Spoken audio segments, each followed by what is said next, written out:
आज रानी जल्दी उठ गई क्योंकि आज का दिन उसके लिए बहुत महत्वपूर्ण था। अकेलापन दूर करने के लिए अपने लिए जीने का एक कारण घर लेकर आ रही थी।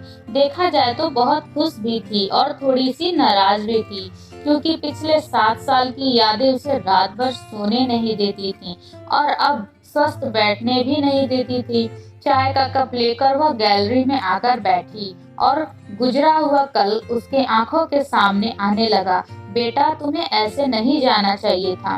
शादी होने के बाद उसे अंत तक निभाना आना चाहिए। ऐसा ही समझो कि तुम्हारा नसीब ही खराब है। कोई क्या करेगा। अगर माँ बन सकती तो बात ही अलग होती। मैं माँ नहीं बन सकती, इसमें मेरी क्या गलती है। यह सब मेरे हाथों में है। क्या माँ नहीं बन सकती मतलब मैं इंसान नहीं हूँ क्या? मेरी कोई फीलिंग्स नहीं है क्या? मिनट मिनट में मेरा अपमान करने वाले, मेरा जीना मुश्किल करने वाले लोगों के साथ मैं जिंदगी कैसे बिताऊं? वह जो कहेंगे वह सुनना। रानी और माँ की यह सब बातें चालू थी तब पापा आए। ये देखो बेटा, मैं तो एक कपड़े की दुकान पर काम करता था। अभी उम्र हो गई है तो कोई काम भी नहीं देता है। और तुम्हारा भाई हर्बल तो परदेश में अपनी गृहस्थी में मगन हो गया है। तुम कहती हो तो मैं तुम्हारे ससुराल वालों से बोलता हूँ, पर तुम अपने ससुराल वापस चली जाओ, ऐसा मुझे लगता है। नहीं पापा, कुछ भी हो जाए मैं उस घर में वापस नहीं जाऊंगी। वहाँ पर मुझे घुटन सी होती है। वहाँ मिलने वाला अपमान, बेइज्जती से मैं थक चुकी हूँ। शादी के पहले मैं मेरे पैरों पर खड़ा रहना चाहती थी, पर मेरा ग्रेजुएशन होते ही आपने मेरी शादी करवा दी। तभी मैंने आपके दबाव में आकर शादी की, पर अभी जब मुझे आपके सहारे की जरूरत है तो आप पीछे हट रहे हो। शादी के बाद लड़की ससुराल में ही शोभा बढ़ाती है। मायके में 4 दिन ही रहना अच्छा लगता है रानी। लोग क्या बोलेंगे। शादी मतलब कोई खेल नहीं है बेटा। पापा गुस्से में ही बोल रहे थे। उस घर वापस जाना अब मुमकिन नहीं है पापा। मैं आने के पहले से ही डिवोर्स पेपर पर सिग्नेचर करके आई थी क्योंकि उन लोगों को सिर्फ मुझसे बच्चा चाहिए था जो मैं उन्हें नहीं दे सकती। अरे इतना बड़ा निर्णय लेने से पहले हमें एक बार पूछना तो चाहिए था ना। जन्मदाता हैं हम तुम्हारे। पापा, शादी होने के बाद मैं आपको बताती थी और माँ को भी कि कैसे छल होता है मेरे साथ वहाँ पर। 2 साल में कभी मुझे मेरे मन के मुताबिक रहने नहीं दिया। जब मेरी रिपोर्ट आई और समझा कि मैं कभी माँ नहीं बन सकती, तो वैसे ही इन लोगों ने मुझे अपनी असली रंग चालू कर दिया।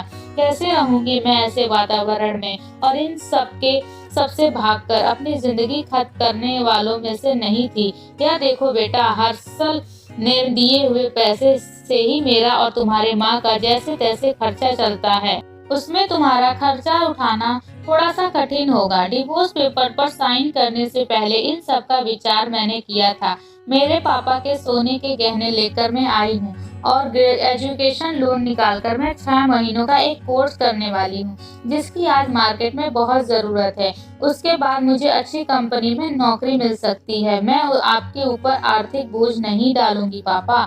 मुझे जीवन जीना है, संघर्ष करूंगी और कामयाबी कमाऊंगी, विश्वास कीजिए मेरा। सब लोग क्या बोलेंगे बेटा, क्या जवाब दोगी उन्हें? माँ आंखों का पानी छुपाते हुए बोली। माँ बोलती थी कि वक्त आया तो सच क्या है बोल देना चाहिए। जब मुझे ससुराल में जानवरों के जैसा बर्ताव हो रहा था तब कहाँ गए थे ये लोग। समाज में बड़ा करो, शादी कर दो, बस इतनी ही जिम्मेदारी समझते हैं। बेटियों को बड़ा करके योग्य पढ़ाई देकर खुद के पैरों पर खड़ा करना यह माता पिता की ही जिम्मेदारी होती है, ताकि आगे जाकर कभी खराब हालत हो तो उसे इस्तेमाल कर सके।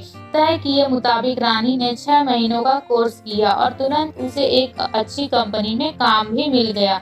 वो बहुत खुश हो गई। सब अच्छा चल रहा था। बीच में छुट्टी लेकर माता पिता के नजदीक रहने वाले पर्यटन जगह पर घुमाने लेकर जाती थी। माता पिता बीच में ही दूसरी शादी की बात छेड़ देते थे। कई बार तो लड़कों को देखने के लिए भी बुलाया करते थे। एक लड़का तो डिवोर्स हुआ था तभी उससे स्वीकारने के लिए तैयार था, पर पहली शादी ने ही इतने दुख दिए थे कि दूसरी शादी के लिए उसका मन तैयार नहीं था।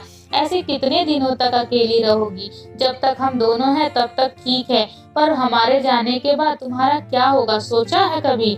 उम्र भी कितनी छोटी है तुम्हारी अभी। ऐसा उसके पापा उसे समझा रहे थे। माँ, पापा, आप दोनों मेरी शादी का विचार करना बंद कर दीजिए। आप दोनों को खुश देखकर मैं खुश होती हूँ।